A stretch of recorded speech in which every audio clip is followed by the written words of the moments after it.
irmãos, mais uma vez, bom dia. Vamos passar então esse momento, onde faremos mais uma vez a leitura da palavra. E eu quero convidar os irmãos então a abrirem suas Bíblias no primeiro livro de Reis, capítulo 19. Primeiro livro de Reis, capítulo 19. Faremos a leitura a partir do verso 1 e meditaremos hoje sobre esse tema, Elias, da montanha do triunfo ao vale da provação. Amém? A partir do verso 1 diz assim: Ora, Acabe contou a Jezabel tudo o que Elias tinha feito e como havia matado todos aqueles profetas à espada. Por isso, Jezabel mandou um mensageiro a Elias para dizer-lhe que os deuses me castiguem com todo rigor, se amanhã, nesta hora, eu não fizer com a sua vida o que você fez com a deles. Elias teve medo e fugiu para salvar a vida. Em Berseba de Judá, ele deixou o seu servo, entrou no deserto, caminhando um dia. Chegou a um pé de giesta, sentou-se debaixo dele e orou pedindo a morte. Já tive o bastante, Senhor, tira a minha vida. Não sou melhor do que os meus antepassados. Depois, se deitou debaixo da árvore e dormiu. De repente, um anjo tocou nele e disse: Levante-se e coma. Elias olhou ao redor e ali, junto à sua cabeça, havia um pão assado sobre brasas quentes e um jarro de água. Ele comeu, bebeu e deitou-se de novo. O anjo do Senhor voltou, tocou nele e disse: Levante-se e coma, pois a sua viagem será muito longa. Então ele se levantou, comeu e bebeu. Fortalecido com aquela comida, viajou 40 dias e 40 noites, até chegar a Horebe, o monte de Deus. Ali, entrou numa caverna e passou a noite. E a palavra do Senhor veio a ele: O que você está fazendo aqui, Elias? Ele respondeu: Tenho sido muito zeloso, Senhor. Tenho sido muito zeloso pelo Senhor, o Deus dos exércitos. Os israelitas rejeitaram a tua aliança, quebraram os teus altares, mataram os teus profetas, a espada. Sou o único que sobrou, e agora também estão procurando matar-me. O Senhor lhe disse: Saia e fique no monte, na presença do Senhor, pois o Senhor vai passar. Então veio o vento fortíssimo que separou os montes e esmigalhou as rochas diante do Senhor. Mas o Senhor não estava no vento. Depois do vento, houve um terremoto, mas o Senhor não estava no terremoto. Depois do terremoto, houve fogo, mas o Senhor não estava nele. E depois do fogo, houve um murmúrio de uma brisa suave. Quando Elias ouviu, puxou a capa para cobrir o rosto, saiu e ficou à entrada da caverna. Uma voz lhe perguntou: O que você está fazendo aqui, Elias? Ele respondeu: Tenho sido muito zeloso pelo Senhor, o Deus dos exércitos. Os israelitas rejeitaram a tua aliança, quebraram os teus altares e mataram os teus profetas à espada. Sou o único que sobrou e agora também estão procurando matar-me. O Senhor lhe disse: Volte pelo caminho por onde veio, para o deserto de Damasco. Chegando lá, unja Azael como rei da Síria. Unja também Jeú, filho de Ninsi, como rei de Israel. E unja Eliseu, filho de Zafate, de Abel-Meolá, para suceder a você como profeta. Jeú matará todo aquele que escapar da espada de Azael, e Eliseu matará todo aquele que escapar da espada de Jeú. No entanto, fiz sobrar 7.000 em Israel, todos aqueles cujos joelhos não se inclinaram diante de Baal e todos aqueles cujas bocas não o beijaram. Amém? Vamos orar?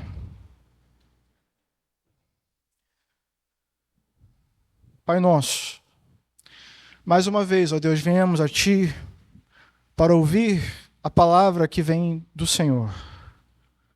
Que os nossos corações, nossos ouvidos, estejam sensíveis, ó Deus, para a Tua palavra.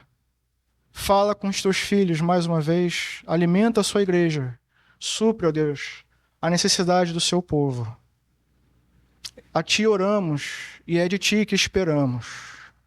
Olhamos para o alto e esperamos, ó Deus, que o Senhor venha e estenda a Sua mão mais uma vez para nós.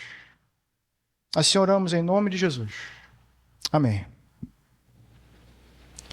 Bem, eu queria abrir a mensagem de hoje trazendo aos irmãos uma experiência que eu tive há alguns anos, né? Na verdade, a minha memória é tão ruim que eu não lembro se foram anos. Mas há um tempo atrás eu tive a oportunidade de fazer uma viagem. Tive a oportunidade, pela graça de Deus, de conhecer um pouquinho da Bahia, ali a Chapada Diamantina.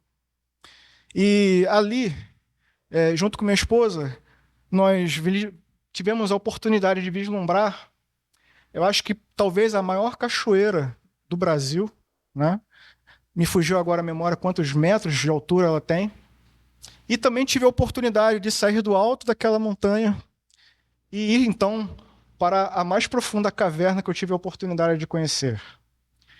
Eu acho que de todos os lugares que eu conheci, de todas as experiências que eu tive a oportunidade de experimentar, entrar dentro daquela caverna foi a mais arrebatadora que eu tive até hoje, em termos de um lugar que eu conheci. Para vocês terem ideia, aquela caverna, nós percorremos ali dentro 10 quilômetros. 10 quilômetros debaixo da terra, em plena escuridão, com algumas lanternas apenas. Em alguns momentos foi preciso rastejar por ela. E, para mim, foi uma experiência única. Às vezes eu lembro de ficar para trás, deixar os guias e as pessoas para frente, simplesmente para ter o prazer de desligar a lanterna e vislumbrar a plena escuridão. O silêncio ali dentro era absoluto, a escuridão ali dentro era absoluta, e isso para mim foi uma experiência única. Acho que posso dizer que foi maravilhoso estar ali dentro daquela caverna. Mas, irmãos, eu estava a passeio. Aquele lugar, definitivamente, não era um lugar que eu gostaria de estar sozinho, e muito menos em depressão. Seria, com certeza, o pior lugar do mundo para mim, estar dentro daquela caverna, em plena escuridão, sem a luz do dia, sem canto de pássaros, sem som algum, sem luz alguma. Seria, com certeza, a pior experiência de todas. Eu inicio essa mensagem falando sobre isso, porque é de fato isso que nós vemos quando olhamos para esse capítulo. Nós temos há alguns domingos acompanhado a história desse grande homem de Deus, que foi o profeta Elias, e olhando para ele e vendo como foi a sua vida, o seu ministério, isso durante muito tempo nos encheu de orgulho. Um homem verdadeiramente temente a Deus, obediente a Deus, que em vários momentos demonstrou grande confiança no cuidado, na provisão de Deus. Nós vimos isso desde o capítulo 17. Elias corajosamente diante de Acabe, pregando com autoridade e coragem diante de um rei tão mau e perverso. Nós vimos Elias diante do rio, confiando que Deus o alimentaria por meio de corvos. Vimos Elias em Sarepta de Sidom, uma terra estrangeira, confiando que Deus o sustentaria por meio de uma viúva. Vimos Elias orar e ver a chuva deixar de cair. Vimos Elias orar e a chuva voltar a cair em Israel depois de 3 anos sem chover. Vimos Elias orar e um morto ressuscitar. Outra vez ele orou e fogo caiu do céu. Elias era um homem de Deus, um homem piedoso, um homem que confiava em Deus, e ao longo de todo o capítulo 17 e de todo o capítulo 18, não temos nada para falar contra o testemunho daquele homem. Tão poderoso e tão grande foi o testemunho que Elias deu, que depois de tudo que aconteceu no alto do Monte Carmelo, o povo se voltou para Deus. Rejeitou Baal finalmente e reconheceu que Yahvé era o único e verdadeiro Deus, o Deus de Israel. Ficaram ao lado de Deus, ao lado de Elias, mataram os profetas de Baal. Foi assim que nós terminamos o capítulo 18. Elias correndo na frente de Acabe, a chuva prestes a cair. Imaginem vocês, depois de 3 anos, a expectativa aqui eram as melhores. Elias provavelmente achava que a partir daquele momento a história da nação mudaria. Finalmente o povo estava se voltando para Deus.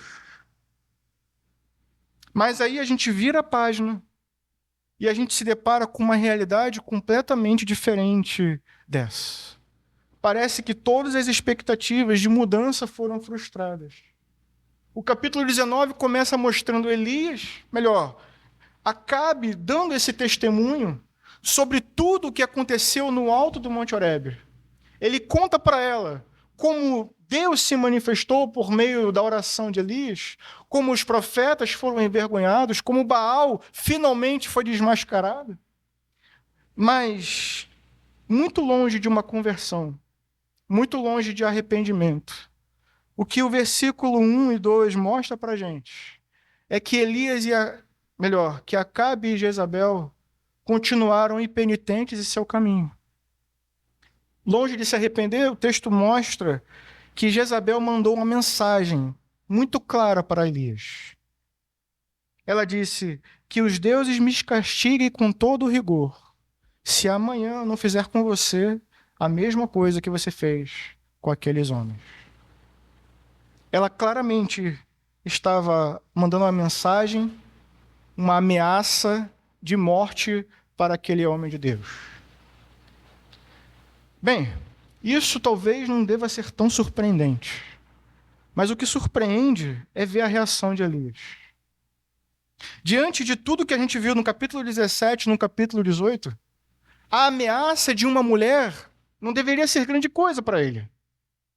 Elias já tinha passado por coisas piores. A perseguição já estava acontecendo há muito tempo. Mas, de repente, depois daquela mensagem, Elias tem uma postura completamente diferente. Tudo que vemos no capítulo 19 em diante é Elias desesperado, em fuga, fugindo desesperadamente por causa da ameaça de uma única mulher, Jezabel. O texto diz, a partir do versículo 3, diz assim: Elias teve medo e fugiu. Aquele mesmo homem que experimentou todas aquelas coisas a respeito de Deus, do cuidado, que viu fogo descendo do céu, que viu chuva caindo do céu quando olhou, esse mesmo homem bate em retirada diante de um inimigo, irmãos, que já tinha sido derrotado. A gente precisa entender isso.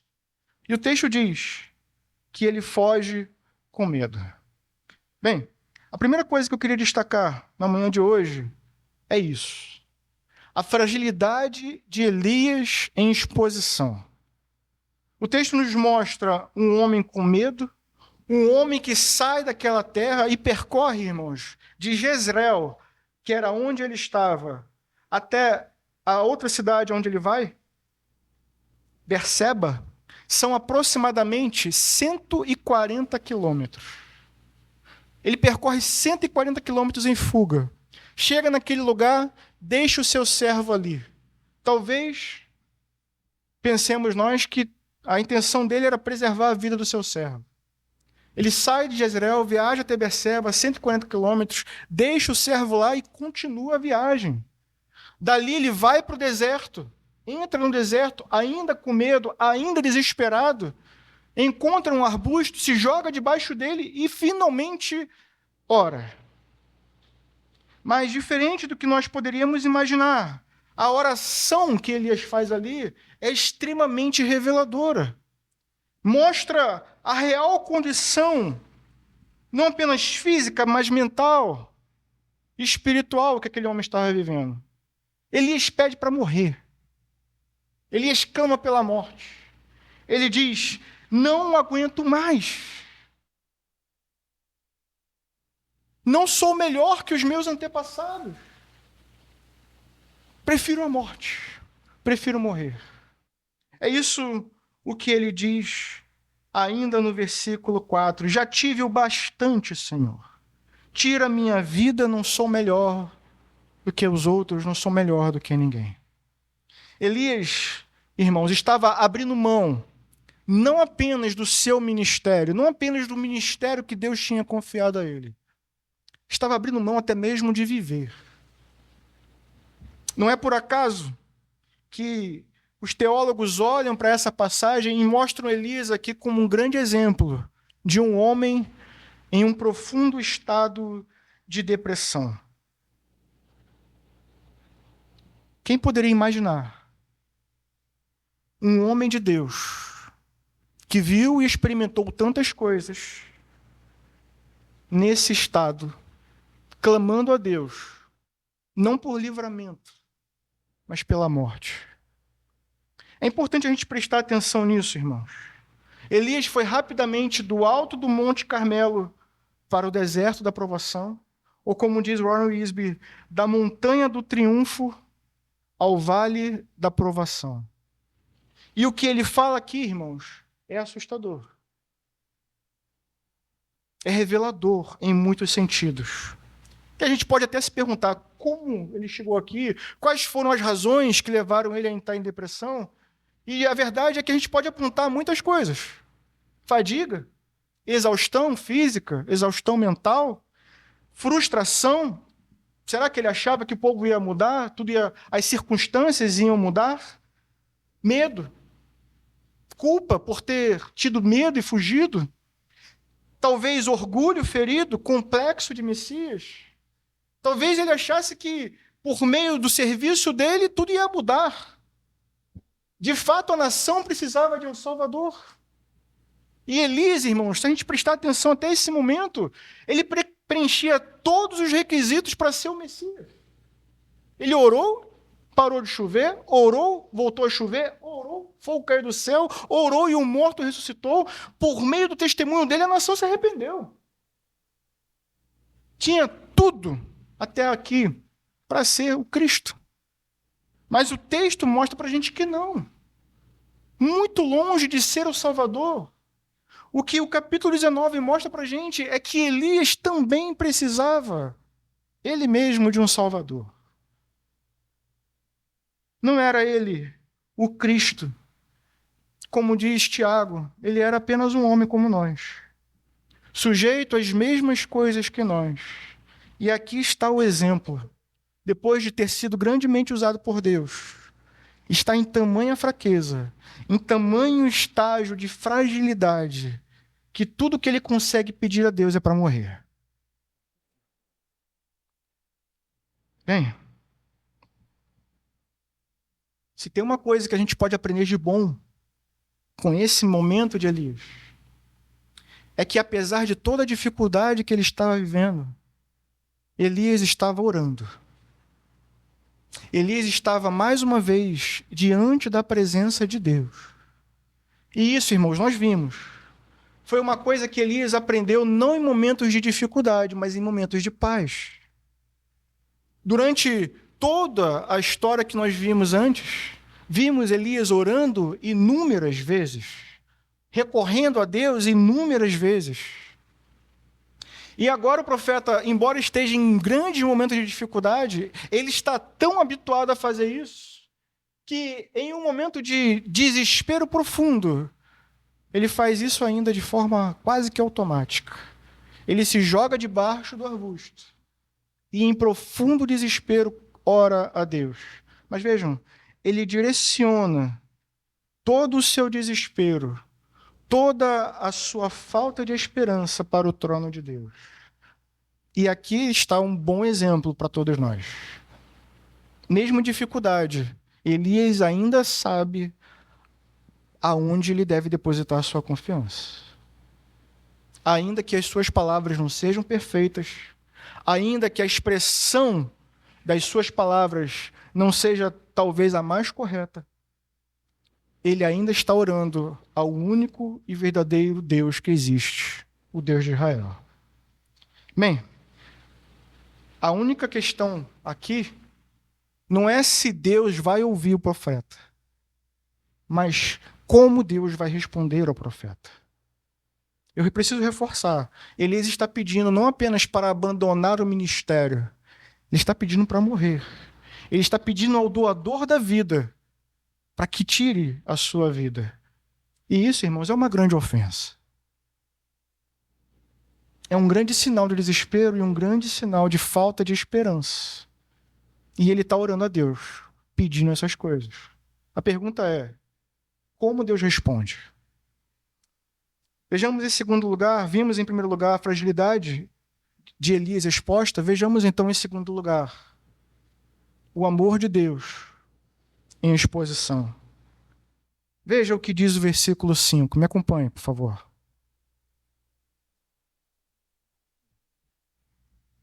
Depois se deitou debaixo da árvore e dormiu. Depois de orar e pedir para morrer, Elias deitou debaixo da árvore e dormiu. De repente, um anjo tocou nele e disse: levante-se e coma. Elias orou ao redor e ali junto à sua cabeça havia um pão assado sobre brasas quentes e um jarro de água. Ele comeu, bebeu e deitou-se de novo. Diferente do que a gente poderia imaginar, veja bem, Deus não acorda Elias com um grito, ele não ouve um som forte como um trovão, como cachoeiras, uma voz impetuosa acordando ele, mandando ele reagir. Ele não ouve uma dura repreensão, como quem diz, levanta daí, reage, seja homem. Não é isso que ele ouve. Muito pelo contrário. O que o texto nos mostra é uma resposta completamente diferente. O texto nos mostra Deus agindo com pleno cuidado, com plena paciência e com plena provisão para aquele homem. Deus toca o seu servo, acorda ele com todo carinho, se dobra sobre ele e fala: acorda, tem comida pronta, tem pão quente e fresco, tem água fresca. Imagine só, ele já tinha percorrido um grande caminho, um grande trajeto naquele deserto. Um jarro de água era uma grande provisão. Pão fresco e quente ainda sobre as brasas era uma grande provisão. Levanta e come. Foi o que Deus respondeu para Elias. Um sinal de cuidado, paciência, um sinal também ainda de provisão. Vejam só, irmãos. Vejam só. Em momento anterior, Deus cuidou de Elias enviando pássaros, animais. Depois ele usou uma estrangeira. Mas não é isso que temos aqui. Aqui, ele mesmo se faz presente. Ele mesmo toca em seu servo abatido. Ele mesmo fala em seu ouvido. Ele mesmo prepara um banquete e lhe provém descanso. Como diz o salmista, aos seus amados ele dá enquanto dormem. É assim que Deus responde ao profeta fragilizado. E também é assim, irmãos, que Deus nos trata quando passamos pelos vales. Um outro salmo, o Salmo 103, diz assim, a partir do verso 8: o Senhor é compassivo e misericordioso, muito paciente e cheio de amor. Não nos trata conforme os nossos pecados, nem nos retribui conforme as nossas iniquidades. O verso 13 diz: como um pai tem compaixão dos seus filhos, assim o Senhor tem compaixão daqueles que o temem, pois ele sabe que somos pó. É isso. É essa resposta que o capítulo 19 começa a mostrar. Embora Elias estivesse clamando e pedindo para morrer, embora ele estivesse clamando e pedindo para desistir de tudo, do seu ministério, mas também da sua vida, Deus não respondeu a ele com um brado forte. Respondeu com todo o carinho de um pai, com toda a paciência de um amigo e com toda a provisão de um Deus que tem poder para fazer isso. É assim que Deus responde. E é esse cuidado que nós devemos esperar dele. Mas vejam só, o texto continua. Diz que Elias se levantou, comeu, bebeu, e então, fortalecido por aquela comida, ele caminhou ainda 40 dias até chegar no Monte Horebe. Isso está no versículo 8. Mas eu quero chamar a sua atenção para o versículo 7 ainda.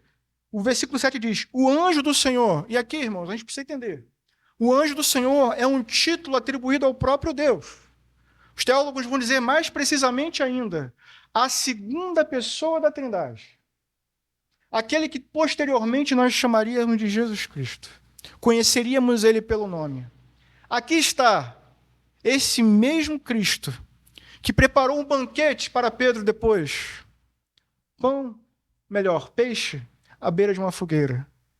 Aqui, mais uma vez, ele está preparando uma refeição para o seu servo, também abatido e também fragilizado. É o anjo do Senhor que prepara alimento para ele. Mas vejam, eu queria chamar a sua atenção para o finalzinho do versículo 7. Ele diz: levante-se e coma. Veja, pela segunda vez.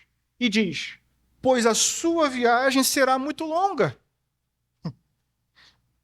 A viagem será muito longa.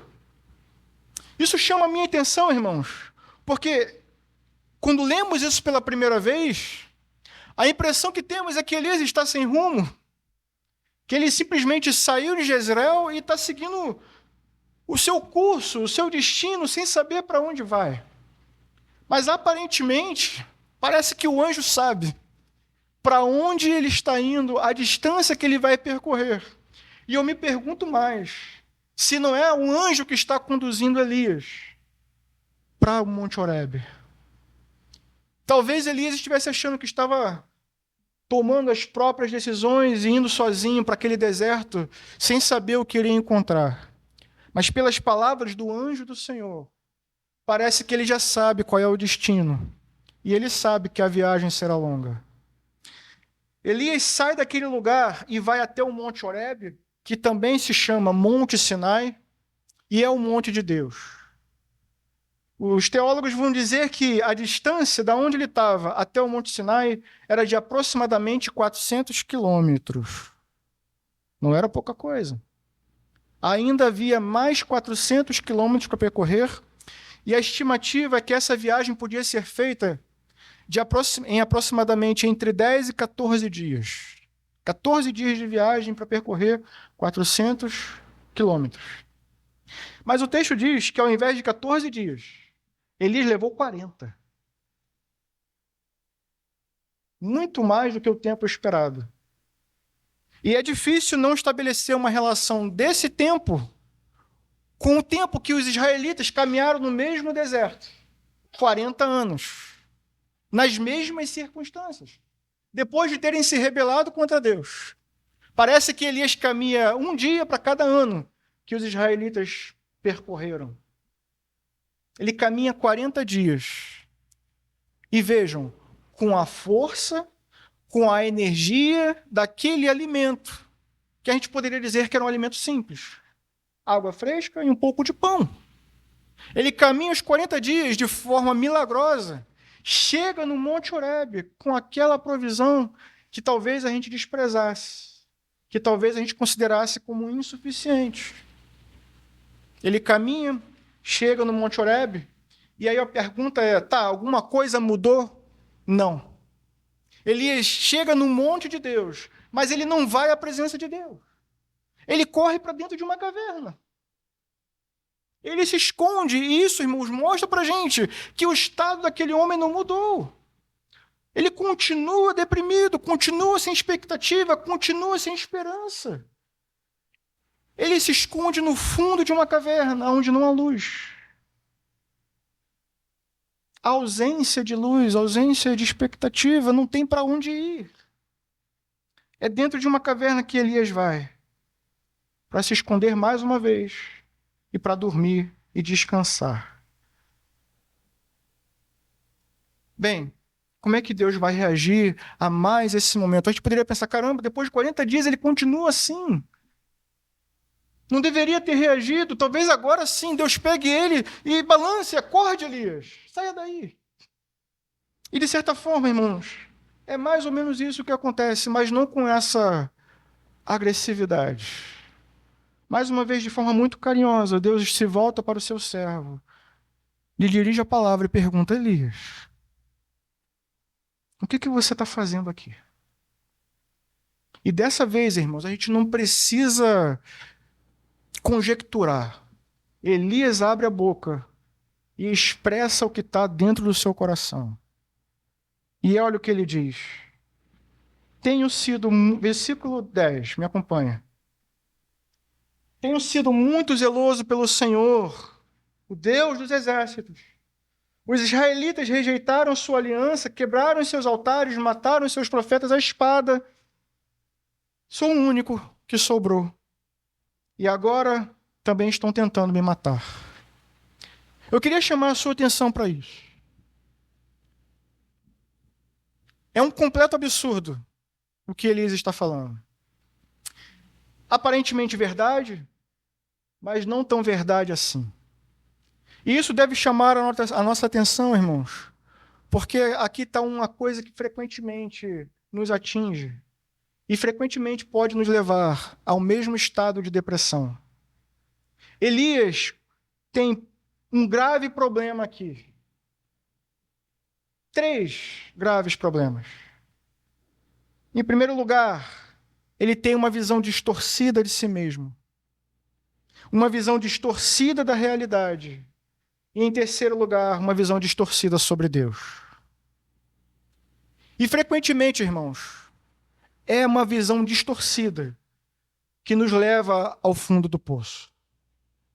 Vejam só, Elias se apresenta diante de Deus como um homem justo. Eu tenho sido zeloso, Senhor. Ele se coloca diante de Deus como o melhor dos homens, o único que permaneceu fiel quando todos o rejeitaram. Ele se tem em alta estima, irmãos, em alta consideração. E em nenhum momento enxerga a sua fraqueza, em nenhum momento reconhece que está ali porque está com medo. Em nenhum momento reconhece que está fugindo de Jezabel. Mas ele diz, eu tenho sido zeloso. Ele é tão contraditório que ele diz, Senhor dos exércitos. Ele chama Deus de Senhor dos exércitos enquanto foge de Jezabel. Ele diz que é zeloso, mas está fugindo, desobedecendo a Deus, sem consultar a Deus, abrindo mão do ministério que Deus lhe confiou, até mesmo da vida que Deus lhe presenteou. Mas vejam só, ele se apresenta assim, com uma visão distorcida sobre si mesmo. E frequentemente, nós também nos apresentamos diante de Deus com uma visão distorcida sobre quem nós realmente somos. Às vezes olhamos e batemos no peito e dizemos, eu sou um homem justo, eu sou um homem bom, eu não mereço passar por tudo isso. Eu tenho sido fiel. Todos o abandonaram, mas eu tenho sido fiel. Falhamos, irmãos, em olhar a nossa fraqueza com grande frequência. E isso nos leva ao fundo do poço, ou ao fundo da caverna. Elias tem uma visão distorcida de si mesmo, mas também tem uma visão distorcida da realidade. Ele diz que todos os israelitas se rebelaram contra Deus, que ninguém é fiel. Ele diz, olha, eles quebraram os seus altares, rejeitaram o Senhor, só eu fiquei. E isso, irmãos, nós vimos, não condiz com a realidade. E distorcer a realidade, irmãos, é um perigo que nós também corremos. Olhar e dizer, o mundo é mau. E ele é, de fato. Mas vejam que ele potencializa isso além da conta. O que nós vimos no capítulo anterior? Nós vimos o povo se arrependendo. Nós vimos o povo abandonando Baal e verdadeiramente se voltando para Deus. Como é que ele pode dizer que os israelitas permanecem em desobediência? Ele está fragmentando a história, sendo seletivo em suas verdades. Não condiz com a realidade. O povo, irmãos, ficou do lado de Elias.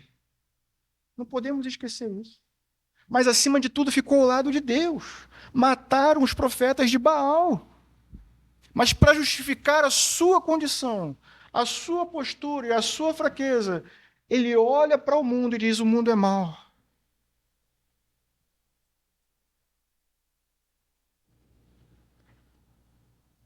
Mas, ao fazer isso, irmãos, ele não apenas distorce a realidade, mas ele também distorce o que Deus tem feito no mundo.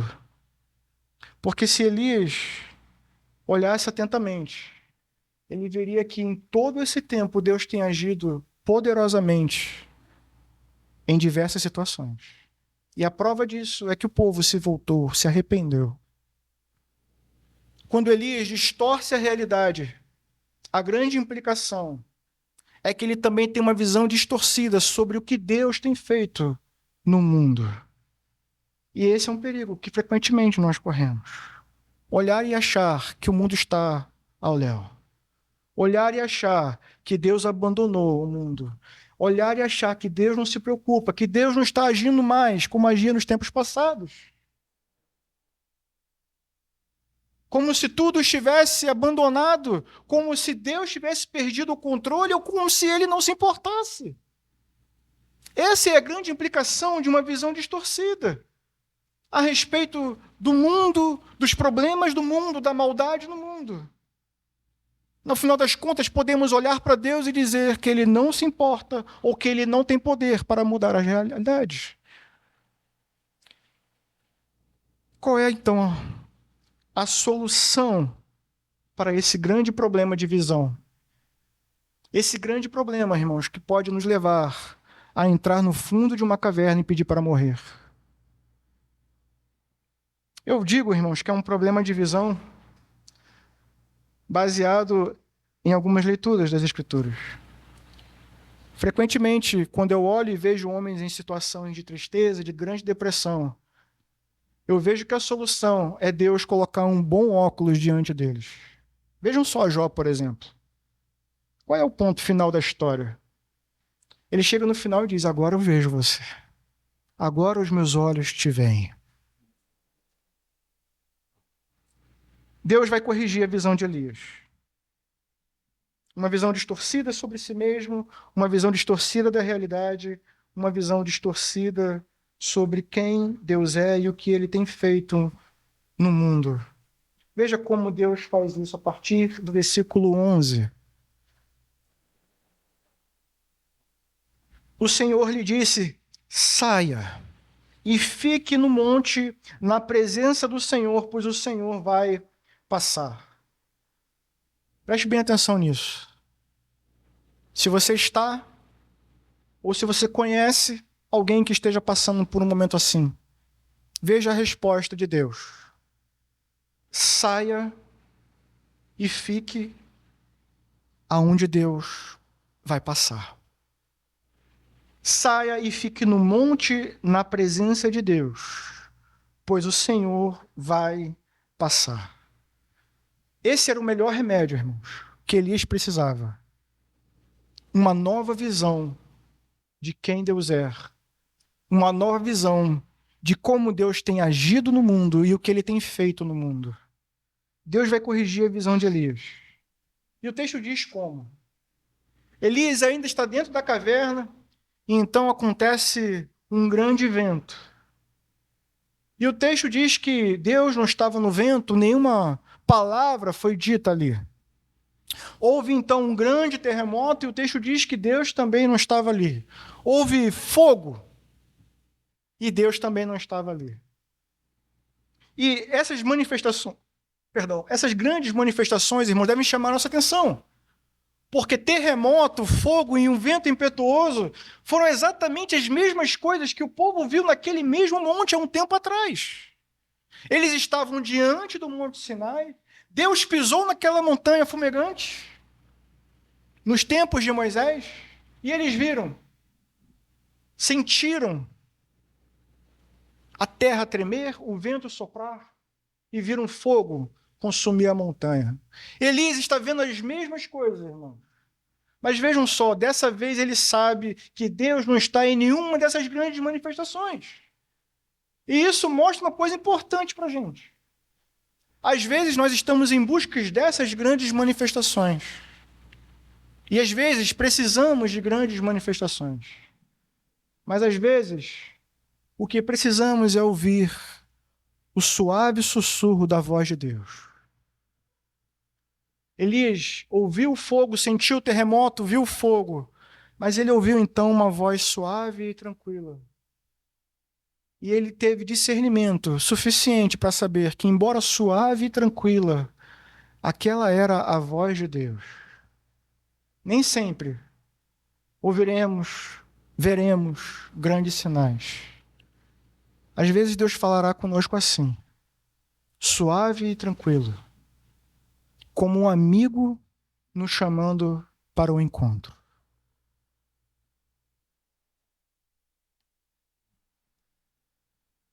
Devemos tomar o cuidado de não desprezar quando a voz de Deus for ouvida suave e tranquila. Ainda é a voz de Deus. Ainda exige de nós reverência e temor. Ainda exige de nós cuidado para se aproximar o bastante, para ouvir atentamente o que ele tem a nos dizer. Elias faz isso. Embora deprimido e sem esperança, ele cobre o seu rosto porque sabe que vai estar na presença do Altíssimo.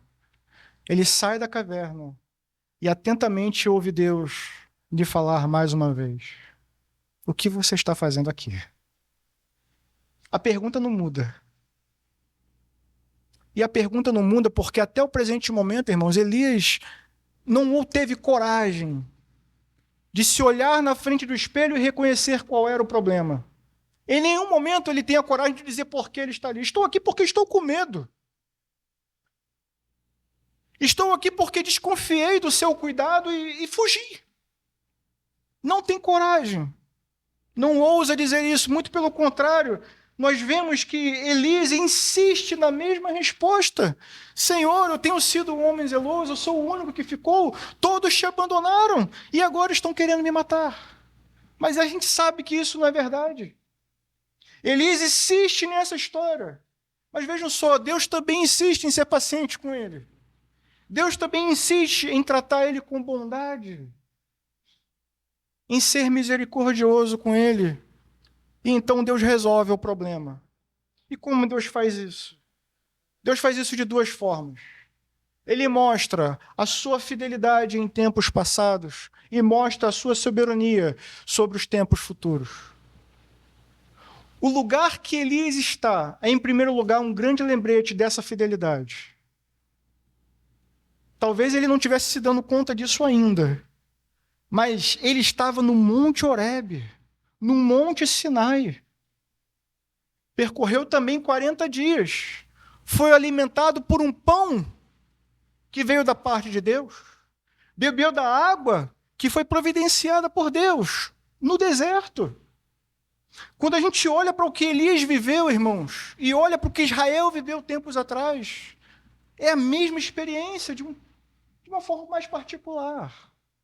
Mas ele está caminhando no mesmo deserto, em direção ao mesmo monte, cometendo as mesmas falhas, desconfiando de Deus, apresentando Deus como um grande culpado que não cuida das coisas, distorcendo os fatos, distorcendo a realidade.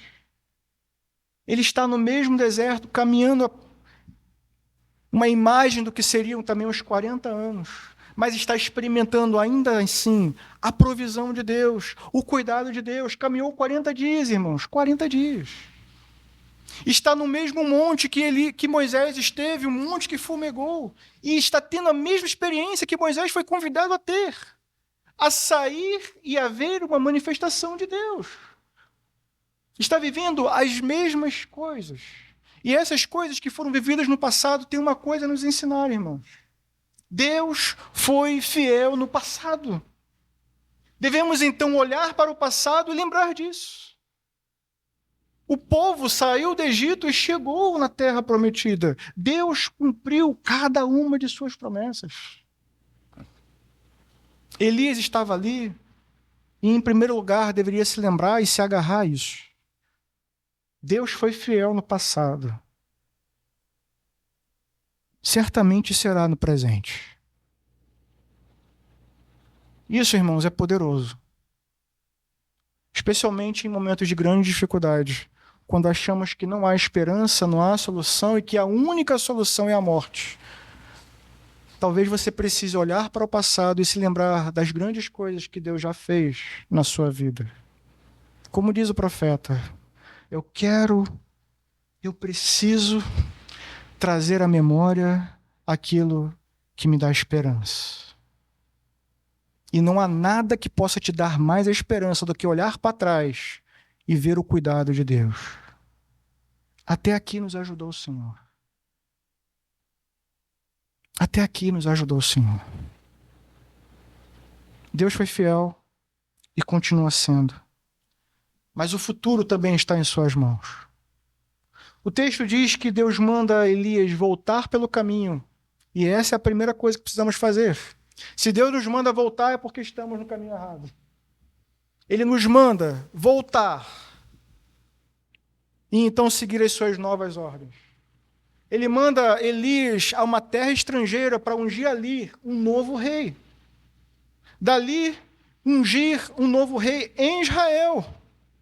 E isso mostra para a gente, irmãos, a soberania de Deus.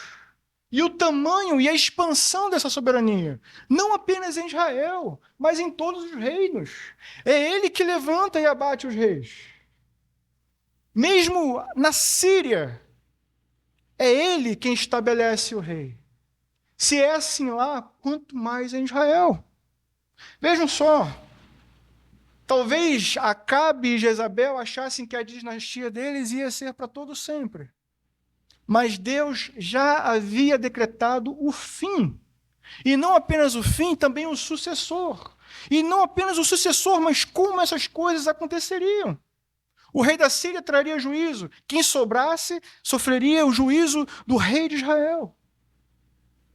E não apenas isso. Deus também já tinha determinado o sucessor para Elias. E Elias achando que ele era o único. Veja uma ironia. Eu sou o único que sobrou, o único servo fiel. E Deus já tinha um sucessor para ele. Vejam a nossa incapacidade de enxergar as coisas como elas realmente são. Podemos olhar e dizer que tudo está perdido, que não há solução, que Deus perdeu o controle. Mas Ele continua assentado no alto e sublime trono e nos chama a confiar na sua provisão, porque Ele foi fiel no passado e é soberano sobre o futuro. Depois que Deus fala essas coisas, irmãos, Elias já está de pé e já está pronto para seguir o caminho. É assim que Deus resolve o problema da depressão de Elias. Em primeiro lugar, ele se apresenta, dá ao profeta uma nova visão de si mesmo. Ele compreende que pode e deve continuar confiando em Deus.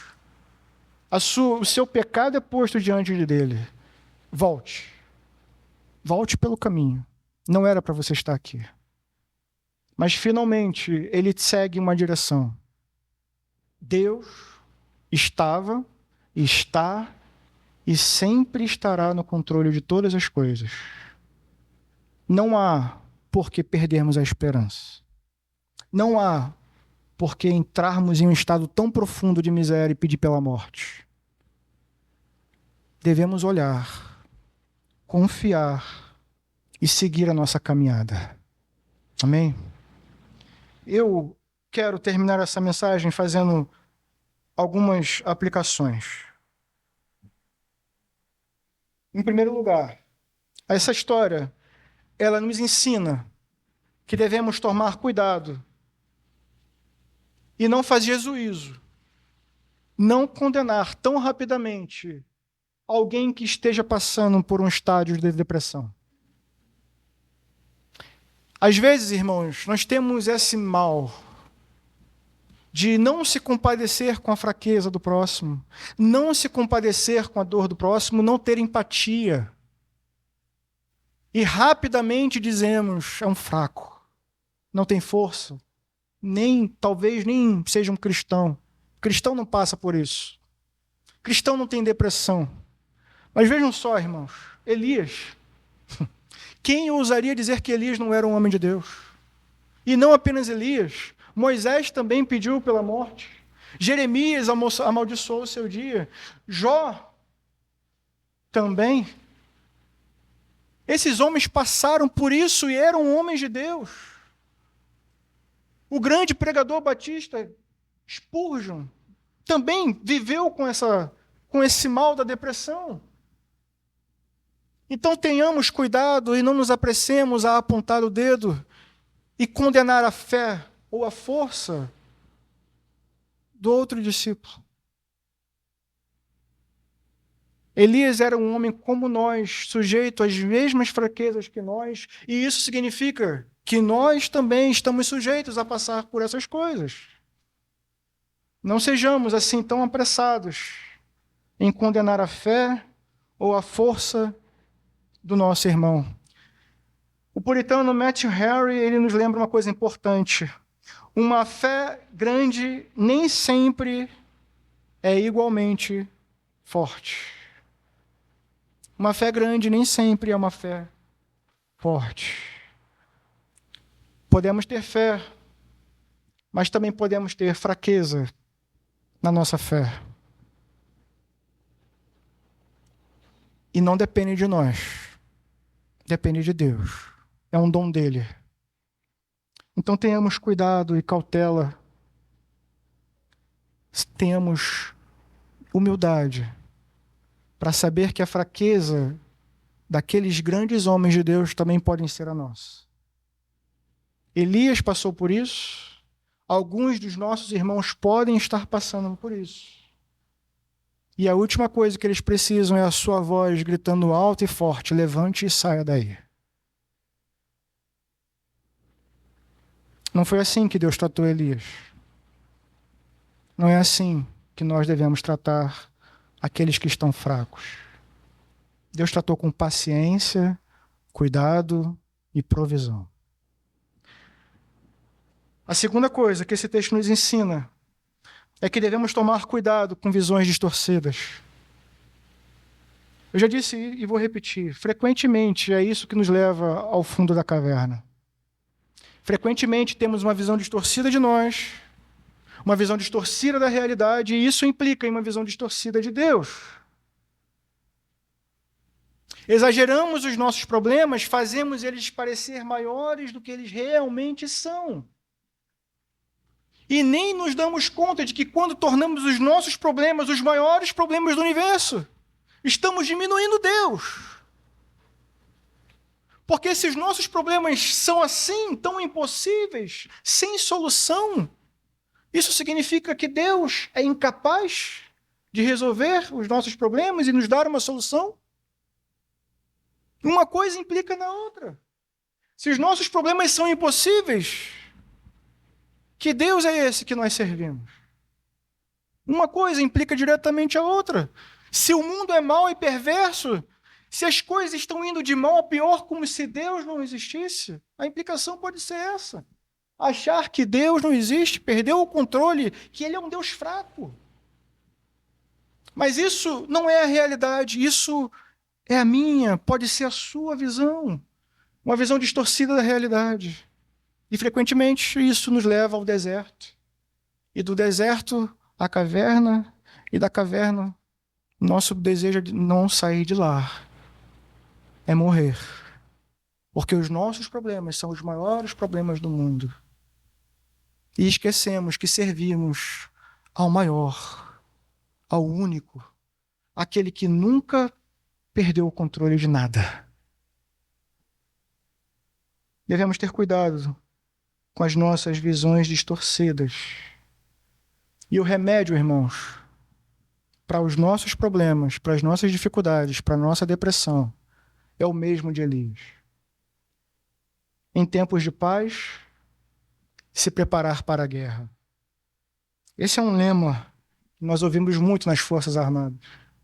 Em tempos de paz, prepare-se para a guerra. A primeira coisa que Elias fez, quer dizer, a primeira coisa certa que Elias fez foi orar a Deus. Mas ele não aprendeu isso no tempo difícil. Ele sempre foi um homem de oração. Então, quando não tinha força para fazer mais nada, ele fez aquilo que ele já tinha aprendido a fazer. Mais uma vez, foi a Deus em oração. Então, não espere viver um tempo difícil. Não espere a guerra bater no seu quintal. Prepare-se hoje. Alimente a sua mente hoje com palavras que dão esperança. Nutra amizades hoje que podem te mostrar o caminho correto. Esteja na comunhão dos santos, ouça a palavra de Deus, medite na palavra de Deus, fortaleça-se em Deus. Para que quando esse dia chegar e você estiver só, talvez no deserto, talvez no fundo do poço ou dentro de uma caverna, você vai saber que pode orar e ele vai ouvir. Porque isso em nenhum momento foi colocado em dúvida. Elias ora e sabe que Deus vai ouvir. Ele não sabia a resposta, mas sabia, Deus vai ouvir, sempre me ouviu. Vai ouvir mais uma vez. Mas veja, é um exercício que ele já praticava. Se você não fizer isso hoje, pode não ter força para fazer quando for necessário, ou melhor, mais necessário do que já é. Então não despreze, conheça, saiba aonde recorrer. Os homens de Deus passaram sim por grande depressão, passaram sim por fraqueza, por dúvida, por crise. Mas eles sabiam para onde olhar. E essa é o que faz diferença. Saber para onde olhar, saber a quem recorrer. Olhar nos Salmos e ver que Davi passou pelas mesmas coisas. Que ele clamou dizendo, Senhor, salva-me. Que a minha oração não seja como aqueles que descem a cova. Ouça a minha oração, ouve o meu clamor e responde-me. É um tipo de confiança, irmãos, que a gente nutre em tempos de paz. A gente olha e aprende a confiar em Deus em tempos de paz. E em tempos de dificuldade, a gente sabe que pode continuar confiando. Ou pelo menos a gente sabe que devemos orar a Ele e somente a Ele. Então, em tempos de paz, prepare-se para a guerra. Nutra-se da palavra de Deus. Fortaleça-se. Esses dias eu acompanhei uma série inútil, meu Deus. Mas quem diria que serviria para hoje? Uma série de sobrevivência. E a série, basicamente, as pessoas são abandonadas sozinhas ali e ganha aquele que sobreviver até o fim. E quando eu assisti o primeiro episódio, eu falei, esse aí vai ser o primeiro a sair. O rapaz era gordinho, não conseguia pescar nada, não conseguia fazer nada. Enquanto outros homens sabiam usar o arco e flecha, sabiam caçar, caçaram, foram bem-sucedidos. Mas adivinha só quem ganhou o programa? O gordinho, que no primeiro programa, no primeiro dia, já chegou chorando, com saudade da família.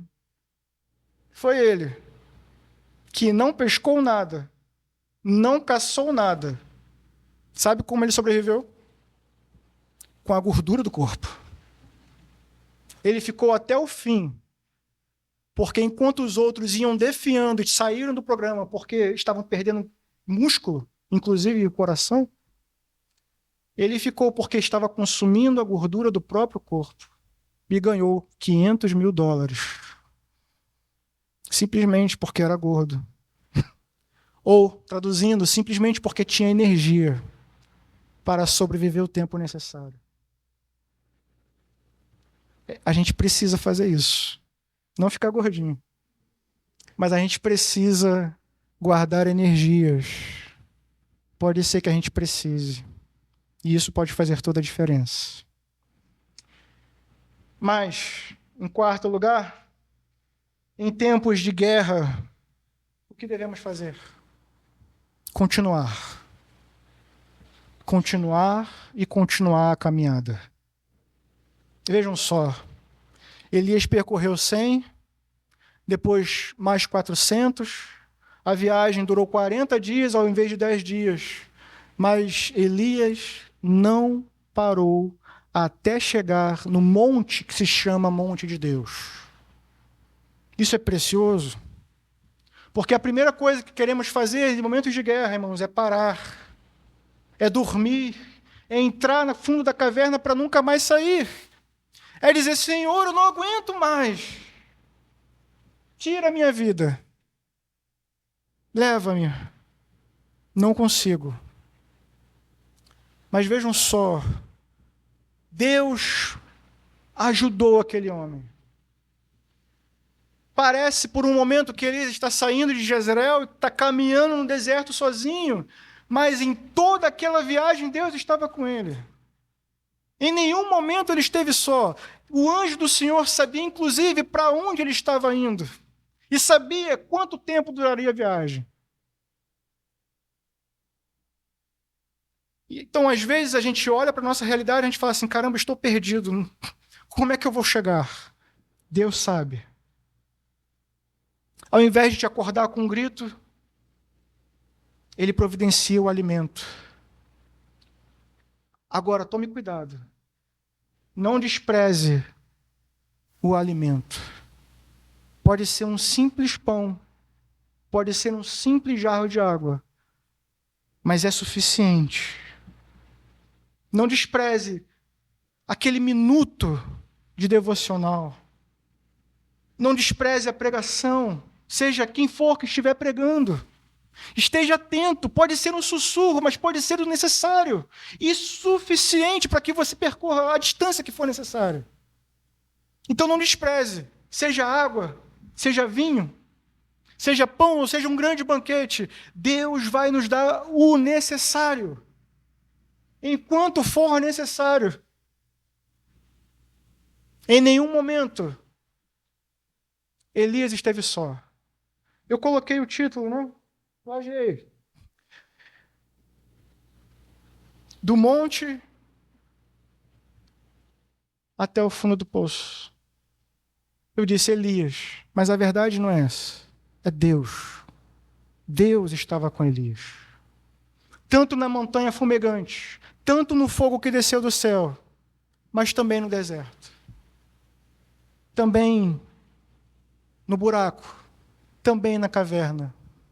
Em nenhum momento Elias esteve só naquela caminhada. E em nenhum momento você está só na sua caminhada. O nome dele é Emanuel. Deus conosco. Nunca se esqueça disso. Quando você achar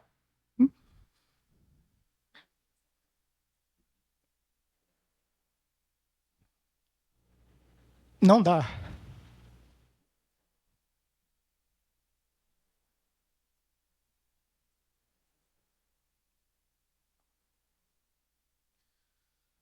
Quando você disser, não tenho força, lembre que você não está só. Ele está sempre perto. Sempre perto. Sempre perto. Sempre perto. Leve 40 minutos, 40 dias ou 40 anos. Nunca se esqueça, perto está o Senhor. Não pare de caminhar, não despreze a mais simples refeição. Passe pelo deserto, suba a montanha e, mais uma vez, coloque-se na presença de Deus. Ouça mais uma vez Deus falar com você. Não espere apenas o fogo, o terremoto ou o vento forte. Ouça a voz mansa e suave do grande amigo que você tem. E eu queria terminar falando sobre isso. Essa voz mansa e suave que conhecemos em Jesus. Jesus é, de fato, a voz. Ele é o verbo, como diz a canção, perfeitamente conjugado. O verbo que se fez carne. O verbo que você precisa ouvir e seguir. O verbo que te convida a sair. O verbo que diz ande. O verbo que diz volte. O verbo que diz coma.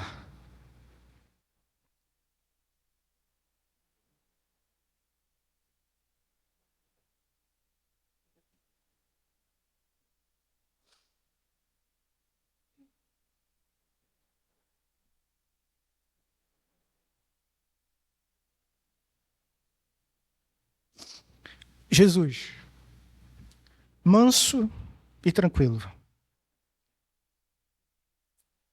No meio dos pecadores ele andou.